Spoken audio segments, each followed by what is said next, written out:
Welcome back to Sleepy Hollow and Beyond. I'm Nick.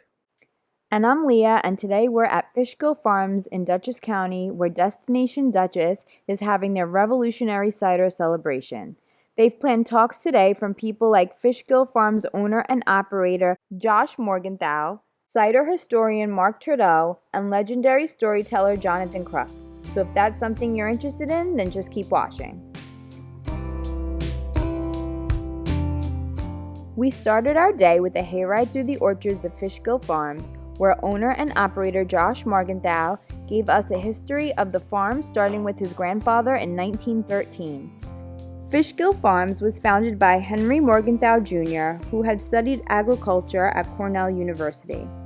Initially, it was a diversified farm with a dairy, chickens, and vegetables, in addition to a fruit orchard. Over time, apples became the primary focus. Henry Morgenthau Jr. was also heavily involved in public service, serving as chairman of the Agricultural Advisory Commission and New York State's Conservation Commissioner, and later as Secretary of the Treasury under President Franklin Delano Roosevelt, who was a frequent visitor to the farm.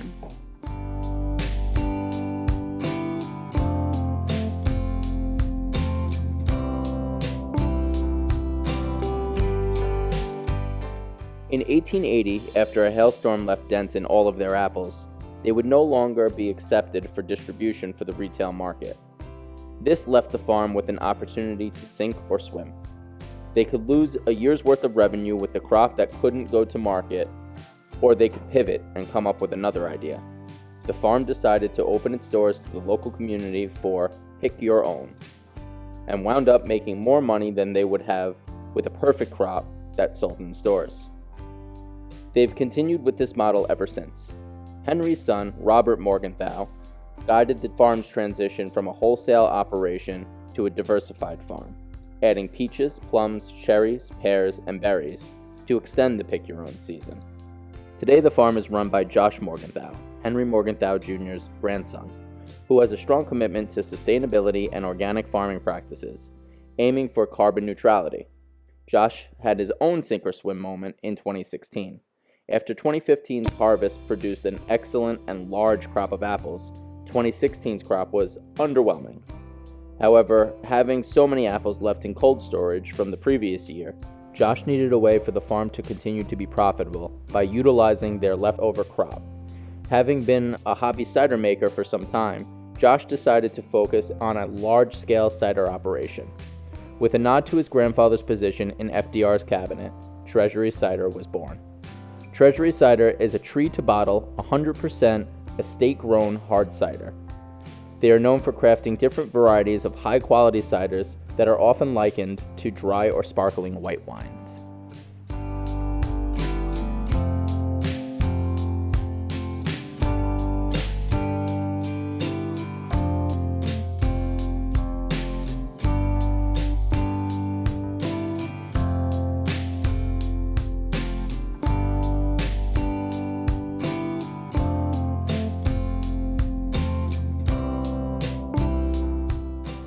We made it back from the hayride a little later than expected, so we were unable to secure permission to record Mark Trudeau's talk about the role of cider during the American Revolution, but we did get to hear it.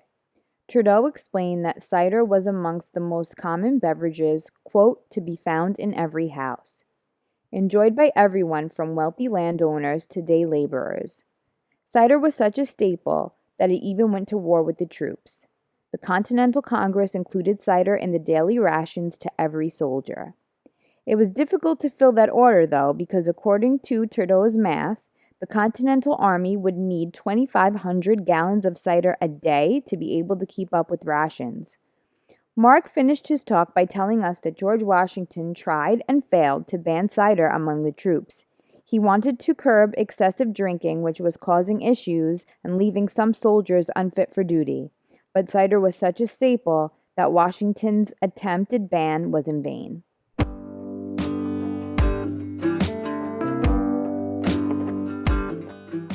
Next was a visit to the farm store, where they had a huge assortment of all kinds of farm-grown goods like desserts, maple syrup and honey, fresh produce, bath and body products, Fishkill Farms apparel, and of course, cider.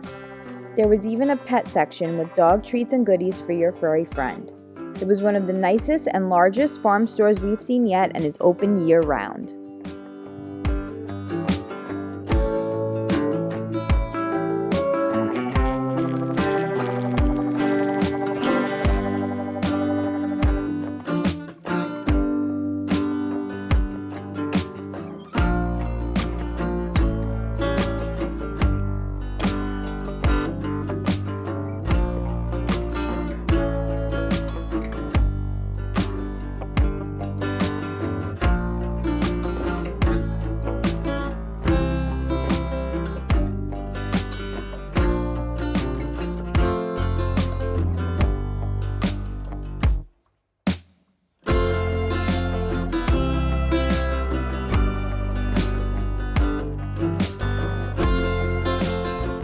From the farm store, we had to hurry back over to the Treasury Bar because we didn't want to miss a minute of the next speaker. Greetings all and salutations. I am Mr. Jonathan Crux. Thank you much, thank you much. Thank you. I'm known as the Hudson Valley Storyteller. I know how once upon the Hudson River, they lived happily ever after. I'm going to have to follow the lead of General George Washington, who across the river in 1783 quelled a military coup and calmed calls to make himself king of the newly formed United States of America by making a spectacle of himself, putting on reading glasses, which back in those days ne'er was done, unless you were before friends and family. And I'm putting on these spectacles in order to give you a dramatic and full reading of the words of the document that created this new nation, words that continue to bind us today, especially during these trying times, when in the course of human events, it becomes necessary for one people to dissolve the political bonds which have connected them with another, and to assume among the powers of the earth the separate and equal station to which the laws of nature and nature's God entitle them. A decent respect to the opinions of mankind requires that they should declare the causes which impel them to the separation. We hold these truths to be self-evident, that all men are created equal, that they are endowed by their Creator with certain unalienable rights, and that among these are life, liberty, and the pursuit of happiness. That to secure these rights, governments are instituted among men, deriving their just powers from the consent of the governed.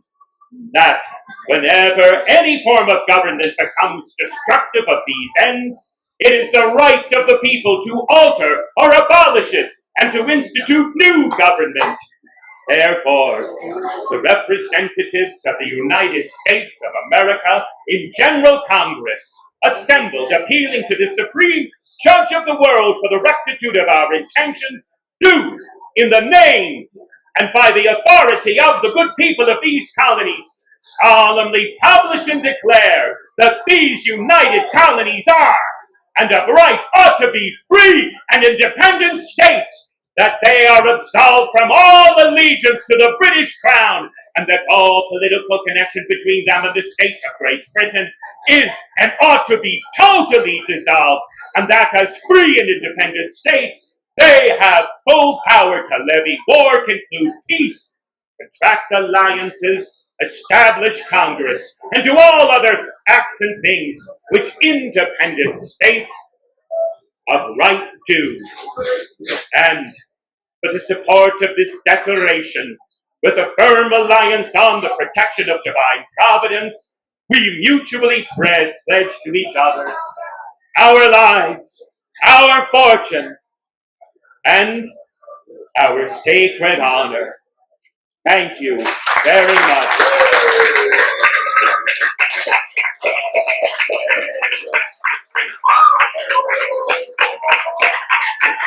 The United States Declaration of Independence.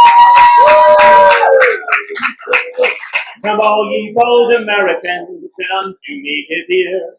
I'll give you now a story to give your spirits cheer concerning a teenage girl who outrode Paul Revere.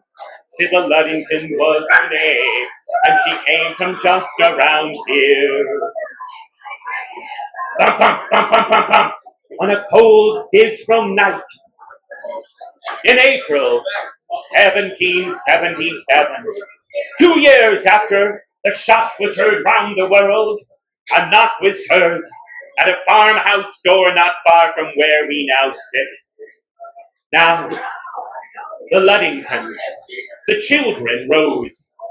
Sybil, at 16, said, "Mary, Becky, Archie, rise, grab hold those sticks we painted to look like guns, stick on them tricorns, and open up them shutters.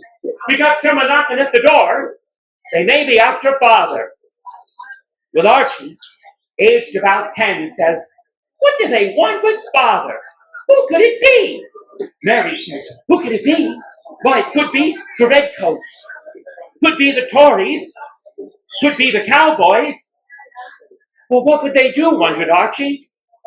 "If they catch father, don't you know," says Sybil, "your father, our father, is a colonel in the Dutchess County Militia. Now hush. Put that painted stick out the window and pretend you're his armed guard." Well, the Ludington kids stuck those fake muskets out the window. And then, at the door, stood Colonel Henry Ludington. He'd fought with General Israel Putnam years ago in the French Indian Wars. And now he stood by his door and he calls out to the fellow pounding upon that door, "What kind of teeth has George Washington?" The fellow answered forsooth, "They're made of hippopotamus bone. Colonel Ludington, pray thee open the door. Danbury's burning, Danbury's burning." Kitcheklunk. Letting open the door, and there staggered in from the night a bedraggled fellow from the nearby colony, now state of Connecticut. A fellow stained with gunpowder, sweat, and blood, his cue undone, wildness in his eyes. "Colonel Ludington!" Ludington propped the fellow up. Sit you down, sit you down. Fellow, what's your story?" "Danbury's a burning. The bloody Tryon sailed out from New York City with 2 warships, lot of Hessians on board. They landed at Campo Beach near Norwalk and went marching up through Connecticut. In Reading, in Ridgefield, why, if folk just so much just looked at them the wrong way, why, that Tryon, he would cry, 'Burn down the house of them rebels,' giving them only 15 minutes to clear out their possessions. And Ludington, when they got to Danbury, they found the places where we got our gunpowder, our food, our supplies all stored. And they found our rum, drank it, and they set the place ablaze. And now they're calling to hang George Washington." Colonel Ludington, "We need your militia. You tell me where they are, I'll ride out and get them myself." And then Archie, the youngest, says, "Father, 20 miles away, through the mist and rain, you can see it. Danbury is a-burning." And then they looked back. That fella, he was asleep. And then Colonel Ludington pulled on his chin, and he said, "I need someone to ride, to round up my men from Dutchess County. But it's April, and they're all back to plant their fields." And then his eyes fell upon his willowy 16-year-old daughter. And then Colonel Ludington says, "Arch, go out and saddle up Star, the chestnut brown mare. Your sister's going to be making a long ride tonight." "Where's she going?" wondered her younger sisters. "Will she suffer a fate worse than death?" "Hush. Now, Sid, when you ride out, Don't get yourself caught like that Revere fellow did 2 years ago. You know them redcoats? They stole his horse. And John Hancock, he didn't round up anyone. He just went out and gorged himself on salmon. I don't want any of that. You go up to the houses, knock upon the door, and say, Danbury's burning, muster, that means to gather, at Luddington's mill. Godspeed to you. And Sybil began to ride out, her sisters in tears, wondering about that fate worse than death. Sybil rode down the Horse Pond Road. She went through Kent Cliffs. And when she found the farm of a Captain Miller, his wife said, "Oh, Sybil Luddington, what are you doing at the window at night? Danbury's burning. Muster at Luddington Mill." And then Captain Miller said, "I'll round up the men from Southeast." Back then, Southeast was Brewster. Putnam County didn't exist. It was all Dutchess then. And off rode Captain Miller. And Sybil rode to farms, gathering up men with names like John and Samuel and Nehemiah and Ebenezer and Zachariah. She rounded out from their beds not only farmers, but blacksmiths, apothecaries, teachers and lawyers. "Danbury's burning," she said. "Muster at Luddington's mill." And she came by the Morris estate, part of Philip's manor. And the Phillips family, of course, had sided with the king. She had to be cautious. There stood a real armed guard. They lifted up their weapons and cried, "Where are you going?" And Syb pretended to be, besotted in her saddle. She swayed from side to side. "Ah, you drunk! They're gone!" Sybil escaped. On she rode, her hands growing cold, her cheeks beginning to chatter, her lips blistering. Now when she came near Stormville, she found an encampment, and there she saw some fellows lifting their glasses and singing, "Yankee Doodle went to London, riding up. Hey, where are you riding over there?" Sybil thought, "Fie upon them, cowboys! Nay, a pox upon them!" She says, "There's a pox upon me and me family. Might any of ye be a doctor?" They say, "Begone, bring not your pox upon us." Sybil managed again to escape. She rounded up more and more farmers throughout Dutchess County.